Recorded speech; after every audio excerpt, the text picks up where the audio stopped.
Netflix, now a Netflix original series. DreamWorks, The Epic Tales of Captain Underpants. Wedgie Power Guidebook. Pull-out poster, Scholastic. DreamWorks, The Epic Tales of Captain Underpants. Wedgie Power Guidebook. Adapted by Kate Howard, Scholastic Inc. The Captain Underpants theme song, written by Jason Gleed, Sokan, Jordan Yeager, ASCAP, and Peter Hastings, BMI, from the television program The Epic Tales of Captain Underpants. Song lyrics used with permission. Contents. Chapter 1, Meet George and Harold. 4. Chapter 2, George and Harold's Greatest Pranks. 7. Chapter 3, Mean Old Mr. Krupp. 12. Chapter 4, Treehouse Comix Inc. 18. Chapter 5, The Origin of Captain Underpants. 26. Chapter 6, Melvin, Sneedly, and his Inventions. 32. Chapter 7, The Zany Kids of Jerome Horwitz Elementary. Chapter 8, The Strange Staff of Jerome Horwitz Elementary. 43. Chapter 9, Treehouse Comix presents its greatest hits. 51. Chapter 10, Captain Underpants' greatest battles of all time. 95. Chapter 11, George and Harold's Creed comic. 112. Chapter 1, Meet George and Harold. George, Harold.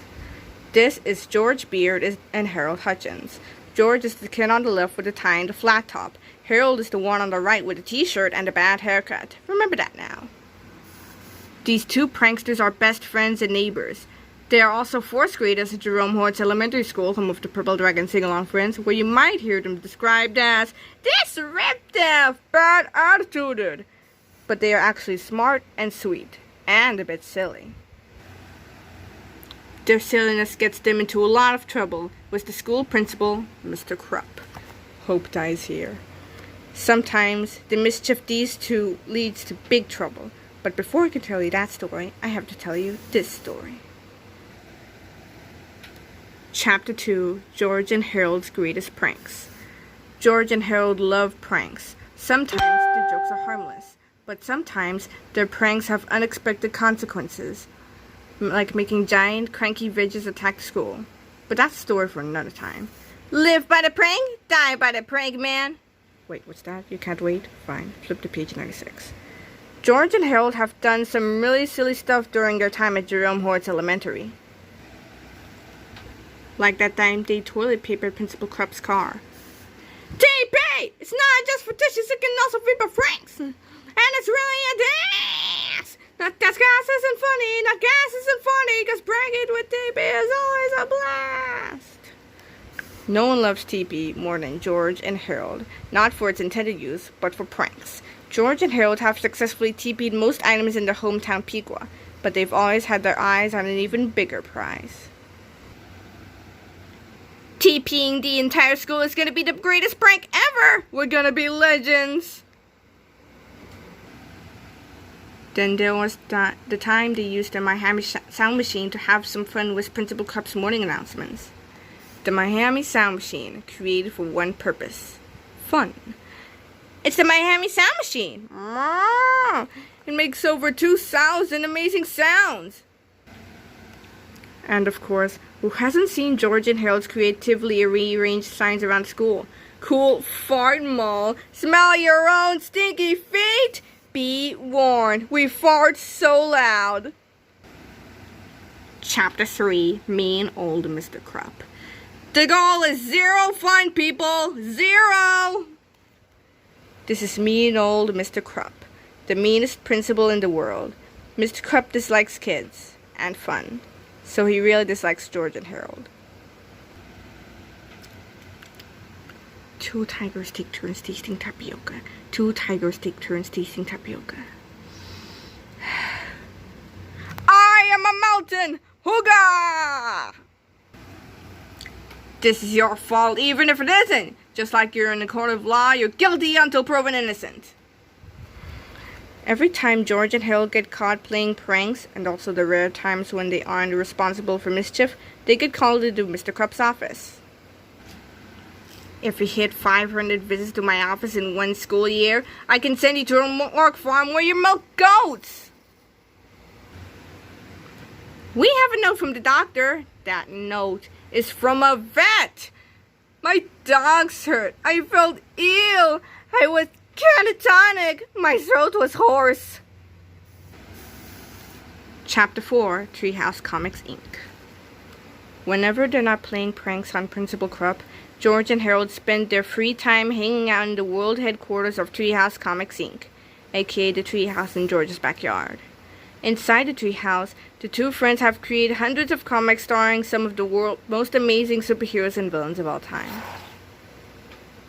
The world headquarters of Treehouse Comics, Inc. Some of their greatest hits include Captain Underpants and the Dreadful Debacle of DJ Drowsy Dwarfs, Captain Underpants and the Blistering Blast of the Booming Butt-Pocalypse, Captain Underpants and the Sinister Frights of Scaraka Fang, Captain Underpants and the Frenzied Forest of Flabby Flabulous. No handshake! Wait, doesn't it go hand, elbow, arm, knees, toes, and then screaming? Their comic books are always a hit with the other kids, kind of like free donuts or a $3 birthday check from Aunt Cornelia. George and Harold have made hundreds of hit comics, but everyone knows that their most important creation is the greatest superhero of all time. The one and only Captain Underpants.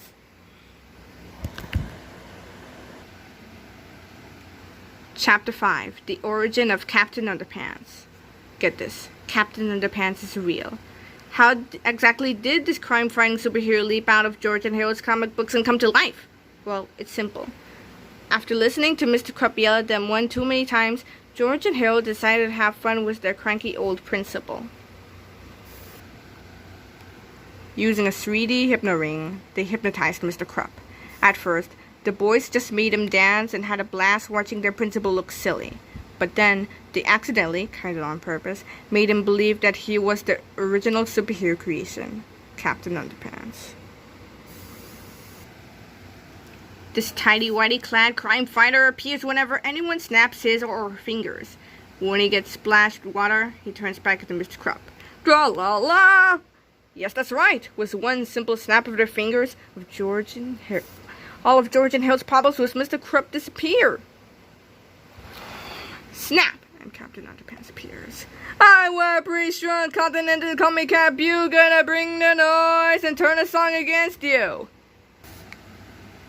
With a snap, he's the captain, not the brightest man. And don't forget, when he gets wet, your back, you'll begin, blah, blah, blah. Put it all together, what could possibly go wrong? Where are my clothes? Hey, who keeps stealing my clothes?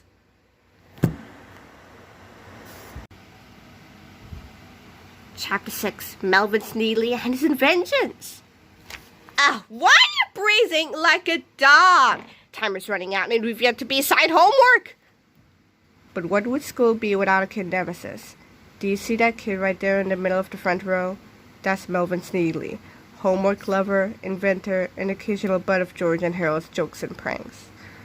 Melvin Sneedly is very smart. He's also a grumpy, great-grubbing tattletale. Melvin's greatest inventions. From a young age, Melvin Sneedly displayed great talent at designing and building contraptions beyond the reach of modern science. A few of his best inventions have been useful during George and Harold's pranks. Plus, Melvin's creations have also come in handy, or caused serious problems, when villains are on the loose in Pequa. The Pumpin' Up in Air 2000 for a better body. These electromagnetic boots 2000, they bring gravity, the race, the roper draw 2000, the future of mobile dance music. We're gonna go back in time to when homework was invented and stop it before it starts. It's that easy. The Time Tone 2000, an amazingly sophisticated piece of time travel technology powered by peanut butter. The Blitzkrieg 2000!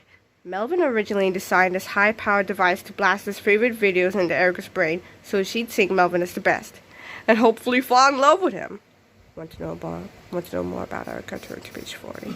The Pinnacle Accelerator 2000! All I have to do is win Avocado and I'll get into Elite Naughty Academy. Then the world will know my name, Melvin Sneedly. They will sing it! This snazzy tool was designed to help Melvin win first prize at the school's Avocado competition. Chapter 7, The Zany Kids of Jerome Horwitz Elementary, besides George and Harold. George, Harold, Jessica Gordon, the Sophies. Erica Wang. Erica is editor-in-chief of Jerome Horwitz Examiner, lead soprano of the Science Singers, former president of the Future Presidents Club. All your girl characters just cry, shop, and brush body hair. How about a girl with dementia? And the love of Melvin Sneedly's life. Two brains belong together. Two brains singing as one. Erica and I, a hive mind of love. Jessica Gordon. Jessica is focused on one thing, and one thing alone. Her mazy, gravity-defying hair. Don't want my hair! The Sophies. Jessica's sidekicks. That's all you need to know about them. Dressy Kelman. I hate food fights! This fashionable fourth grader loves nothing more than singing and twirling her way through the day. She despises pranks and mischief and everything else annoying and messy. I grow all sorts of things in my pits. Stanley Pete. He's so sweaty he leaves a slippery trail behind him. Bo Huimas. Bo is a gifted sculptor, and definitely not just the scary kid Krupp has always made him out to be. Chapter 8. The Strange Staff of Jerome Horwitz Elementary. Miss Anthrop, the absent-minded school secretary. I very much need some time off. Miss Hurd, the ancient cranky music teacher, aka Droopy Dwarfs, for good reason. Did you know that Miss Hurd is so petrified of werewolves throwing up that she's once stayed in her basement for 3 days to avoid them? I survived by eating my own eyelashes and toenail clippings. Miss Rubble, the world's most boring language arts teacher. Most kids spend their time in her class reading George and Harold's latest comic. I want a 10,000-word report on fun and why it's wrong. Senior Citizen, the Spanish teacher who doesn't speak Spanish. He got his job because Mr. Krupp will hire anyone to be a teacher. Anyone. Even worse, the guy wears jeans shorts, aka jorts. Mr. Meaner, a gym teacher on a quest to make gym class even worse than it already is. If you flabby flabs want to pass PE, you will need to move the scale to pass PE. If you aren't able to do so, you flabby flabs, could repeat gym for up to 22 years. This is Brunhilde, the disgusting couch that lives inside Mr. Meaner's gym. Brunhilde is very heavy and has been a major problem for students since forever. Some say Brunhilde contains the mummified bodies of Jerome Horwitz Elementary's last 95 gym teachers. Others say it's just full of coins. Which it was. Brunhilde. Mystified. This awful science teacher spent 6 months resting in their Pico Valley home for the reality challenge. But he's better now and ready to teach science again. As long as everyone keeps the noise down. Miss you. The school's new French teacher loves everything French, and has always wanted to go to Paris, but she settled for French-speaking Canada. Miss Yule is an excellent teacher with a great head of hair, and she smells like St. Patrick's Day. Mr. Ree, the school's janitor, is a dedicated employee who definitely doesn't have a secret past. Ooh, I've said too much. He works at the school because he gets to keep anything that's been left in the lost and found for more than a month. 3 ply quilted plus weave. Not the usual sandpaper order. What's the occasion? In case you're curious, Mr. Ree used to be a secret toilet agent. The government hired him to make turds, a toilet eliminator of really dangerous stuff. Turds was a huge, massive toilet created to eliminate the most serious threats on Earth. Poisonous chemicals, weapons of mass destruction, envelopes. Misdirected. This mellow math teacher has never seen without his bow tie. Misdirected enjoys the simple things in life. Freshly dried socks, the brownies served in the cafeteria on Thursdays, and avoiding confrontation at all costs. Lunch ladies. They make off with fruit as terrifying. Enough said. Enjoy! I'm telling you, I saw it move! That's impossible, man. Impossible. Chapter 9. Treehouse Comix presents its greatest hits by George Beard and Harold Hutchins. The villains in George and Harold's comic books have been known to come to life. Trust me, it happens far, far too often. In their quest to find ways to make the school dance more exciting, get rid of homework forever, create a cool kick-butt female character, and other stuff like that. George and Harold have developed some of the coolest supervillains in history. But as soon each comic is finished, the bad guys in the story come to life, and Captain Underpants must fight a real-life foe. Read on to meet some of Treehouse Comics' most exciting creations. Captain Underpants, the dreadful debacle of DJ Drowsy Doors. Once upon a time, our school was gonna have a dance. All the kids were excited because they loved dancing. But the mean principal hated dancing. Butts for sitting, not shaking and bouncing. I'll ruin the dance by hiring the most boring DJ in the phone book. He says, DJ Drowsy Doors, you're hired. But it was a trap. DJ Drowsy Doors was an evil alien robot lady. At the dance, DJ Drowsy Doors played boring beats and did a boring rap. You're getting very sleepy for DJ Drowsy Doors. My flutes will make you yawn and my harps will make you snore. The kids tried to dance, but they couldn't stay awake. Yawn, yawn, z, z, z, z, z, z. Just then, Captain Underpants swooped in. I hear there's a raffle for walkie-talkies, and he drank a whole bunch of soda. But then Captain Underpants saw that DJ Drowsy Doors had sleep attacked everyone. You're next, Underpants. But Captain Underpants fought back for truth, justice, and he kinda wanted those walkie-talkies. So he stuffed his ears with pre-strung cotton. Now I can't hear you. Here's your wake-up call. It's punch o'clock. DJ Drowsy Doors swung back and knocked Captain Underpants to the bottom of the page, right next to the walkie-talkies. Captain Underpants turned up the volume on one walkie-talkie all the way. Then he threw it at DJ Drowsy Doors, who caught it, because I mean walkie-talkie, right? Then Captain Underpants took his and burped into it. Bap! It was so loud that all the nuts and bolts popped out of DJ Drowsy Doors. She fell to the ground in pieces. Hooray! Yelled everyone who was asleep, and they all learned the Underpants dance. Tra-la-la! The end. Captain Underpants and the dreadful debacle of DJ Drowsy Doors. So how exactly did boring Miss Heard go from Droopy Pants music teacher to a real-world villain who wrecked havoc on the school dance? DJ Drowsy Doors is real, and here, how'd that happen? Well, a chemical or cafeteria food truck was speeding toward the school to deliver next week's menu, and a toxic substance spilled down and turned Miss Heard into DJ Drowsy Doors. Sleep deep. Luckily, George and Harold were able to use Melvin's Raise the Roofertron 2000 and their trusty superhero, good old Captain Underpants, to save the school from evil. Wake up and fight! I don't want to wake up and fight. Sleep, fight! Tra-la-la! The end. Captain Underpants and George and Harold at the heroic hammering of the homework-headed horror. Once there were these school and super buff guys, George and Harold, who did not like homework at all. Neither did any of the other kids. So the very buff guys went back in time to stop homework from being made up in the first place. They landed in ancient Egypt right in front of a pyramid, home of the god of homework for real. We are here to make you undo homework and junk. Nuh-uh, it's my thing. And then the god of homework turned into a Hydra monster with a bunch of heads. The homework Hydra started to eat them. Luckily, Captain Underpants was also in ancient Egypt on vacation. He got lost looking for the bathroom. Buff George and Buff Harold were like, help and stuff, help and stuff. Captain Underpants zoomed up and punched the Hydra. He dropped Buff George and Buff Harold, who were all happy. I still need a bathroom. The Hydra reached for Buff George and Buff Harold, but Captain Underpants grabbed them just in time. Everything smashed together and the Hydra got knocked out. When he woke up, he had amnesia.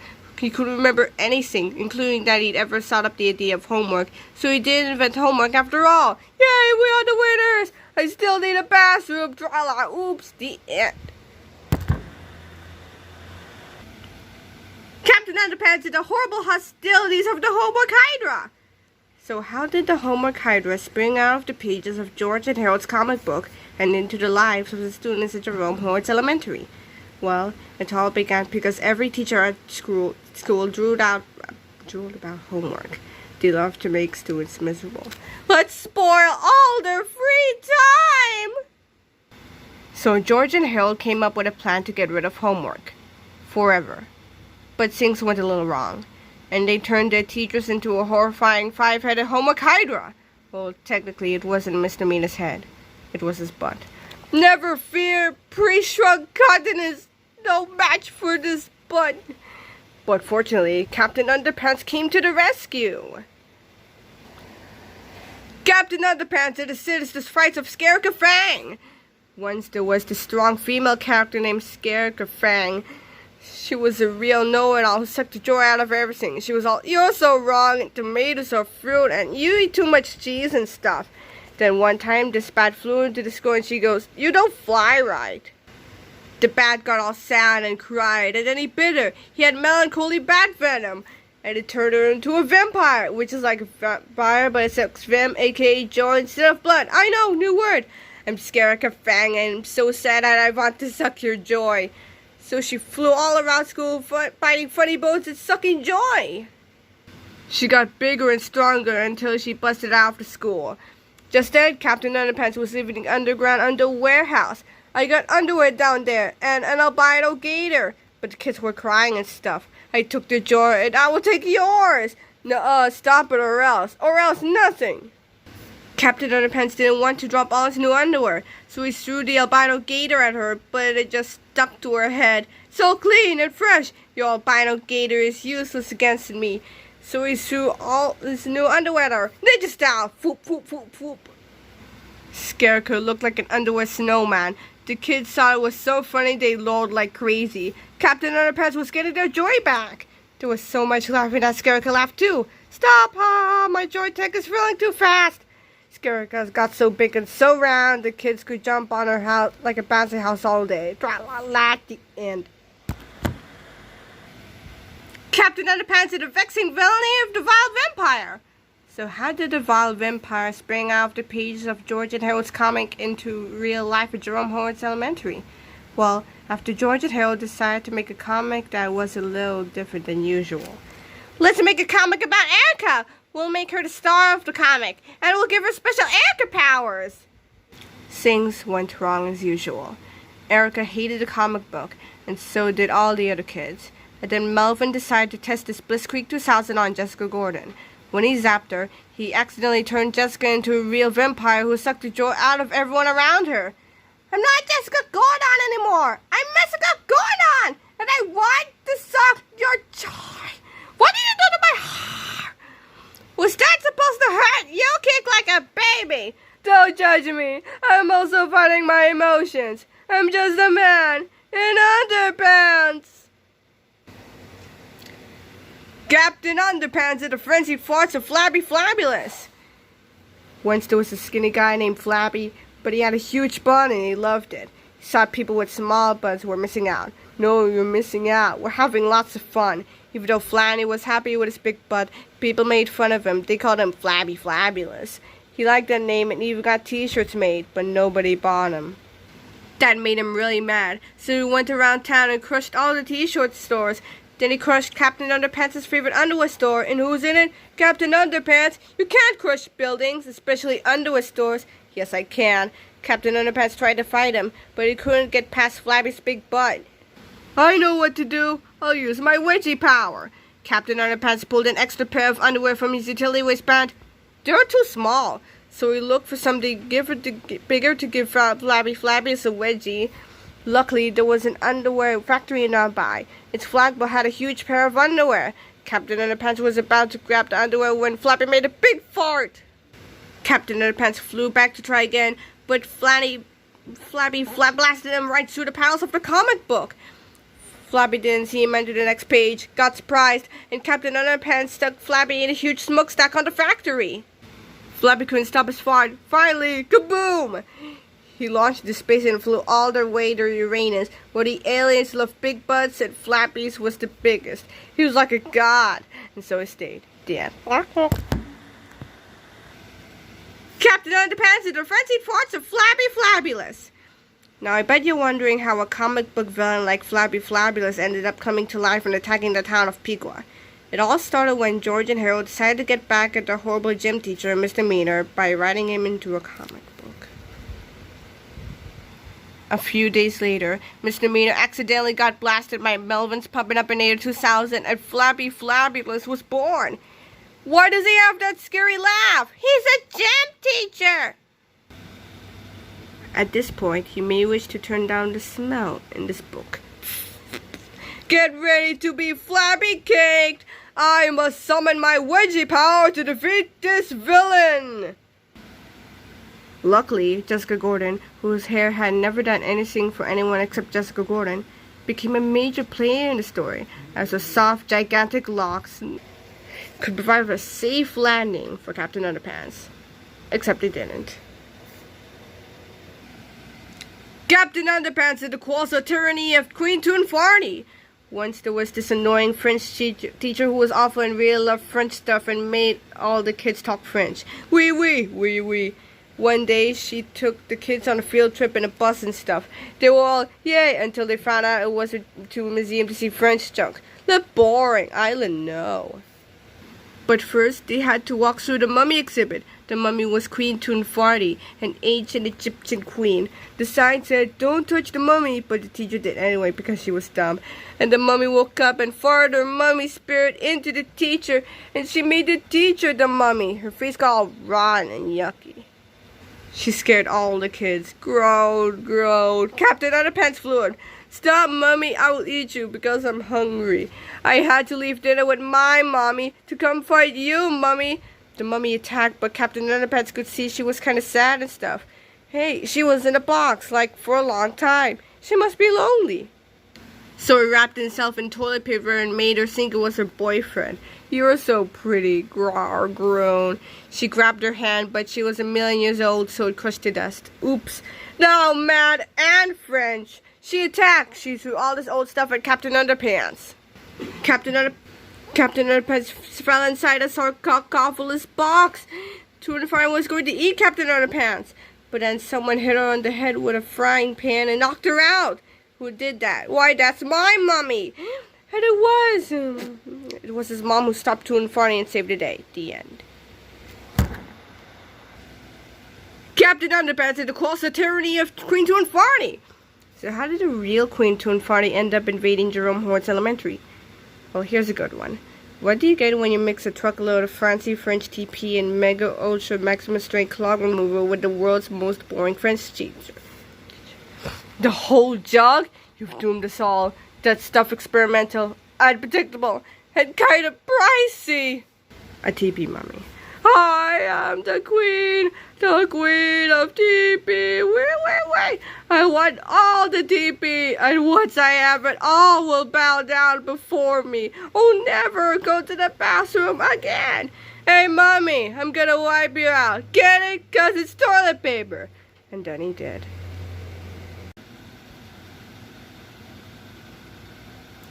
Chapter 10, Captain Underpants' greatest battles of all time! Tra-la-la!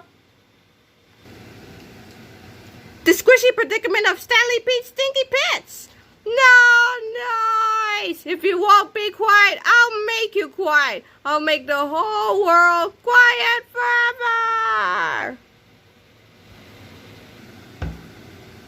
When things got out of hand during the school's avocado competition, Melvin's pitiful accelerated 2000 turned noise-hating Mr. Fright into George and Harold's latest comic book creation. Avocado! Tra-la-la! Once again, the town of Pequa has one man to thank for saving them from certain doom. Captain Underpants to the rescue!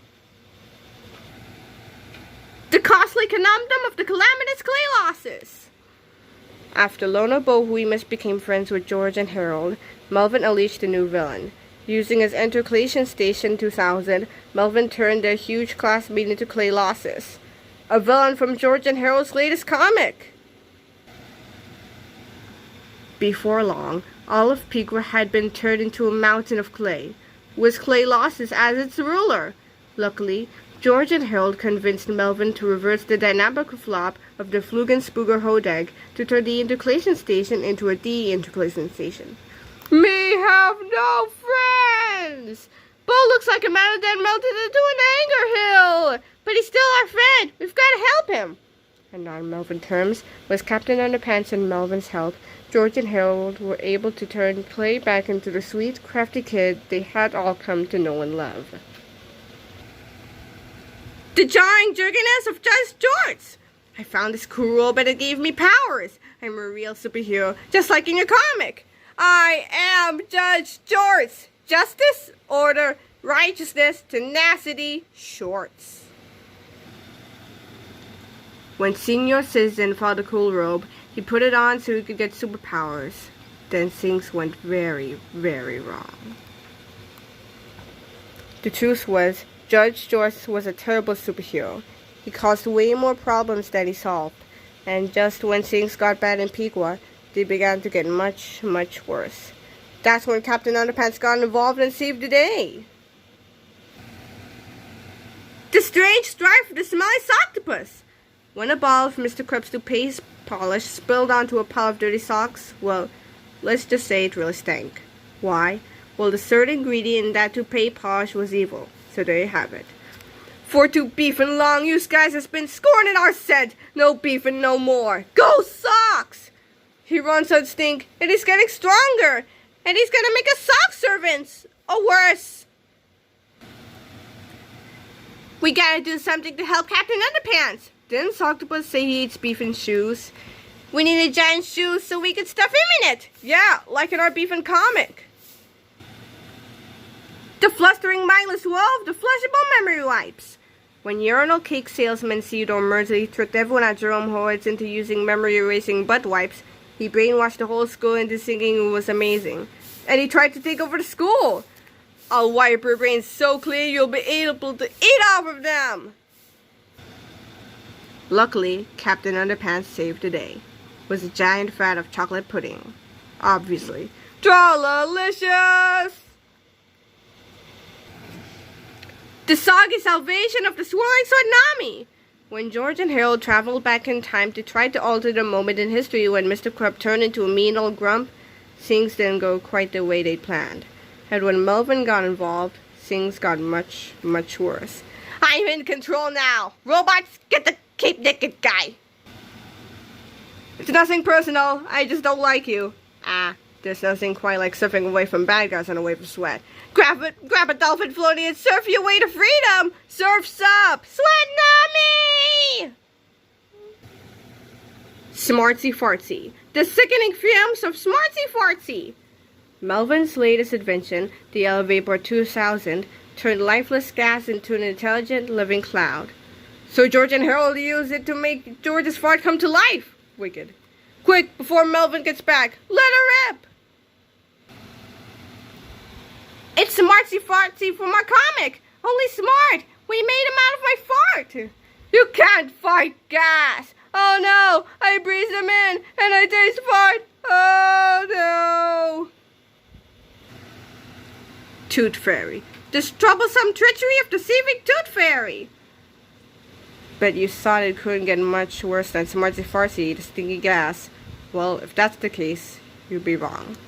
Hey, have you guys noticed someone sneaking into your room at night, but instead of taking teas, they steal your farts? That's a great idea for a comic book. Thanks!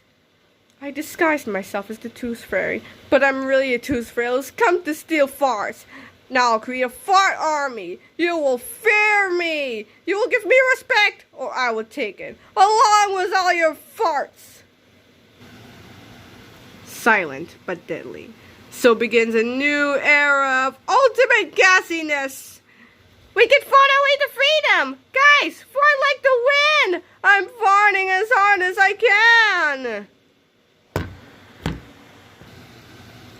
Chapter 11, George and Harold's Create a Comic. This is your first name, your last name. One day, your first name was in school subject class when an adjective duped verb ending in ed through the door. He cried out, "Greetings, adjective fools. My name is Mr. Gross Adjective Grossing, and I am your new teacher." Your first name had seen this adjective guy before. He was an adjective villain who was trying to take over the place. "You're not a teacher," your first name shouted. "You are the evil villain, Professor Gross Adjective Grossing." Your first name grabbed the adjective large sing and verb ending in ed at their new teacher. But the evil villain just verb ending in ed. "You can't stop me," he yelled. Not even that adjective superhero, Captain Article of Clothing, can stop me. Maybe not, but I know who can. This is a job for Captain Underpants. Your first name cried. Tra-la-la, yelled Captain Underpants, the verb ending in net into the room. I am here to save all of you and your adjectives sing ending in S. He grabbed the item found in the classroom and swung it at the adjective bad guy. The evil villain, verb ending in net to the floor. Hooray! Shouted everyone. Your first name and Captain Underpants saved the day again! Reminder. A verb is an action word, like run, hop, smash, crush, etc. An adjective is a word that describes a person, place, or thing, like stinky, green, slimy, gross, etc. DreamWorks, the epic tales of Captain Underpants. Tra-la-la! See 2018, DreamWorks Animation LLC.